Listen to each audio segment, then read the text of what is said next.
Speaker, enormous deficit spending by this Prime Minister caused the Bank of Canada to hike its interest rates for the 7th consecutive time this year.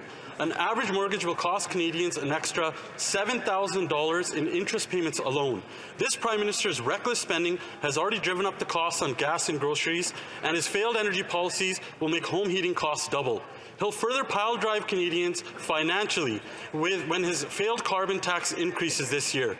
Why won't the Prime Minister stop his wasteful inflationary spending, axe the failed carbon tax so Canadians can keep the heat on this winter and food on the table? The Right Honourable Prime Minister. Mr. Speaker, the Conservatives are nothing if not at least consistent. They continue to ask us to stop being there to support Canadians. They oppose the child care agreements that we signed with the provinces, child care agreements that we're enshrining into law with legislation we're bringing in today. They oppose the dental support for low-income Canadians to make sure the kids have the best start in life possible. They oppose the rental supports that we move forward to deliver for Canadians.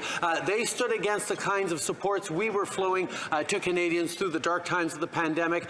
We will continue to be there for Canadians and remain fiscally responsible, because that's what Canadians expect. Well, member for Calgary, Forest Lawn. Mr. Speaker, it's easier for this Prime Minister to sit in his ivory tower and blame everyone else and spend even more of Canadians' money to cover his own inflationary mess. His inflation tax is going to cost Canadians an extra $3,500, according to the Governor of the Bank of Canada. He is the architect of sending 1.5 million Canadians into a food bank, 500,000 of which were children. He's responsible for 1 in 5 Canadians skipping meals. He keeps failing, and Canadians continue to be on the hook for it. When will he understand Canadians can't afford any more of his failures and just want to eat and heat their homes? The Right Honourable Prime Minister.